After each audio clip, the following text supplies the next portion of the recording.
Nihal, and we are going to learn English grammar. Our topic is noun. So here we go now. Types of noun.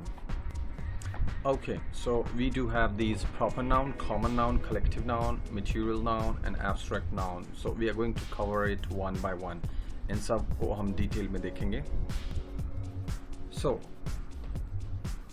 in sentences में Ram and Goa and Jack. अब यदि इन तीनों को देखें तो ये तीनों proper noun हैं. मैं फिर से रिपीट कर देता हूँ. प्रॉपर नाउन का मतलब क्या है? Name of a person, place और thing. Okay, so we can check here. जो साइन है आपका वो एक कॉमन नाउन है. टाउन ये भी एक कॉमन नाउन है. यहाँ पे गार्डन्स ये एक कॉमन नाउन है. नेबरहुड ये भी एक कॉमन नाउन है. बीटल्स ये भी एक कॉमन नाउन है. एंड समर ये भी एक कॉमन नाउन है. तो एक बार और डेफिनेशन को देख लेते हैं कि एक ये जनरल सेंस में होता है. Okay, a common noun is a noun referring to a person, place और a thing in a general sense. हमेशा याद रखिए. Okay, collective noun. ओके, तो इसके डेफिनेशन को देखिए ध्यान से आप.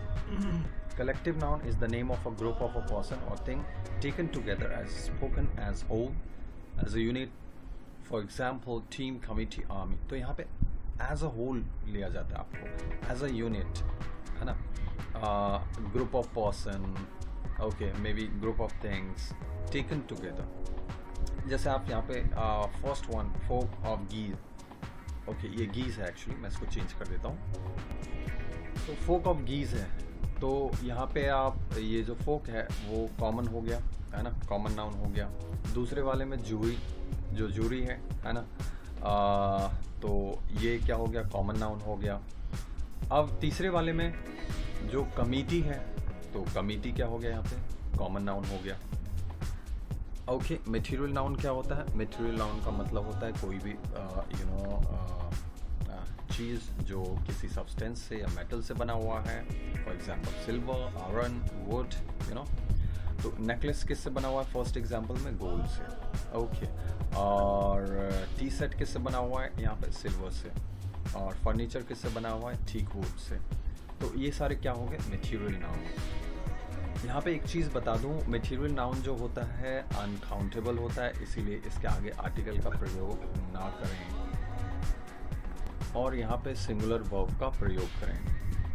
तो एब्स्ट्रैक्ट नाउन जो हमारा होता है in general refers to the name of quality, action और स्टेट. ओके, तो इसे आप टच नहीं कर सकते हो एक्चुअली. इसको आप महसूस कर सकते हो लेकिन टच नहीं किया जा सकता है. For example honesty. अब ऑनेस्टी को हम टच करके तो पता नहीं कर सकते लेकिन हम फील कर सकते हैं, महसूस कर सकते हैं, है ना, उस चीज़ को. पॉवर्टी हो गया, ब्रेवरी हो गया, यंग, फिजिक्स की बात करें, केमिस्ट्री की बात करें, म्यूजिक की बात करें, ग्रामर की बात करें, तो इसको एब्स्ट्रैक्ट किया जाता है ना. So it's intangible. सो यहाँ पे एक एग्जांपल लिखा है, buying the emergency light was an after thought. अब आफ्टर थॉट, अब इसको तो हम टच नहीं कर सकते. After thought. जस्टिस हो गया. अब नेक्स्ट वाले में, justice often seems to slip out of our grasp. तो अब जस्टिस को तो हम छू नहीं सकते. ओके, तो ये जो चीज़ें हैं एब्स्ट्रैक्ट नाउन में जो चीज़ें आती हैं उसको आप टच नहीं कर सकते हो, याद रखिए. और यहाँ पे भी सिंगुलर वर्ब का प्रयोग होता है. ओके, अब हम नाउन की बात करें तो नाउन को हम काउंटेबल और अनकाउंटेबल में भी क्लासीफाई कर सकते हैं, या फिर हम बोल सकते हैं काउंटेबल एंड नॉन काउंटेबल. तो यहाँ पे कुछ एग्जांपल्स दिए हैं, जल्दी से हम देख लेते हैं. We painted the tables red and the chairs blue. तो क्या आप टेबल्स एंड चेयर्स को काउंट कर सकते हैं? ऑफ कोर्स, तो वो काउंटेबल हो गया. We found 6 silver dollars. अब देखिए डॉलर्स को भी आप काउंट कर सकते हो, तो ये काउंटेबल नाउन हो गया. ओके, अब थर्ड वाले में हम देखते हैं, the oak tree lost the 3 branches in the hurricane. So in the hurricane, अब देखिए यहाँ पे ट्री जो है उसे भी आप काउंट कर सकते हैं, ब्रांचेस जो है उसे भी काउंट कर सकते हैं, तो ये काउंटेबल हो गया. They decided to sell the furniture. अब सेल द फर्नीचर, अब उसमें कितने हैं? इसको हम काउंट नहीं कर सकते हैं, तो ये अनकाउंटेबल नाउन हो गया यहाँ पे। फिर से the furniture is heaped, actually ये हीप्ड है, मैं चेंज कर देता हूँ।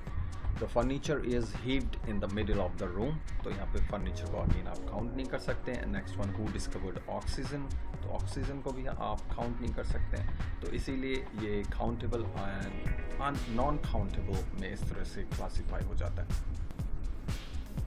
ओके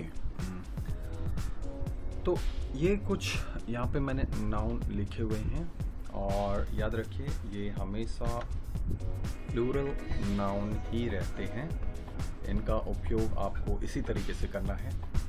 और देखिए जैसे मान लीजिए ये जो पॉज करके आप लिख लीजिएगा, यहाँ पे पहला एग्जांपल दिया है वेयर आर माय पैंट्स, आप यहाँ पे पैंट नहीं लिख सकते, और पैंट प्रोनाउंसिएशन में तो हाफ ना हो जाएगा, ये पैंट्स ही रहता है हमेशा।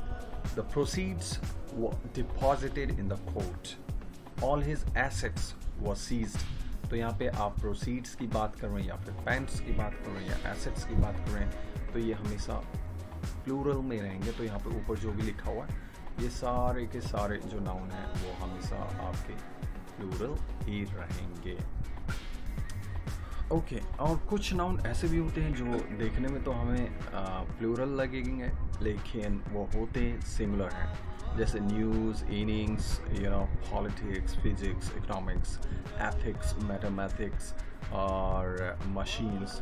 सो यहाँ पे देखो आप, नो न्यूज़, अब ऐसा नहीं कि ऐसा लगा हुआ है कुछ ऐसा न्यूज़ ऐसा हमें साउंड कर रहा है कि प्लूरल होगा, नहीं, ये सिंगुलर है। सो इज़ लगाएंगे, गुड न्यूज़। इकोनॉमिक्स, अब ऐसा लगा हुआ तो हमें ऐसा नहीं लगना चाहिए कि ये लग रहा है एक्चुअली बट है नहीं।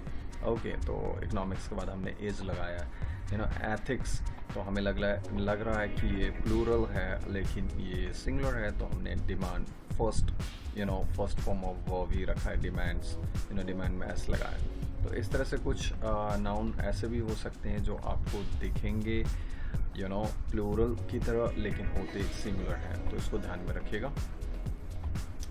तो इस वीडियो में इतना ही। नाउन का सेकंड पार्ट मैं जल्दी ही अपलोड कर दूंगा, और याद रखिए कि हम इम्पॉर्टेंट क्वेश्चन आंसर भी करेंगे एट द एंड, जो आपके कॉम्पिटिटिव एग्जाम में काम आएंगे। So thank you so much, और मेरे चैनल को ज़रूर सब्सक्राइब करिए, शेयर करिए, और यदि आप कोई भी डाउट लगता है तो आप बेझिझक मेरे व्हाट्सएप नंबर पर कांटेक्ट कर सकते हैं, या फिर आप डिटेल ग्रामर क्लास या स्पोकन क्लास ज्वाइन करना चाहते हैं तो भी आप मुझे कांटेक्ट करिए। थैंक यू, बाय, चाओ।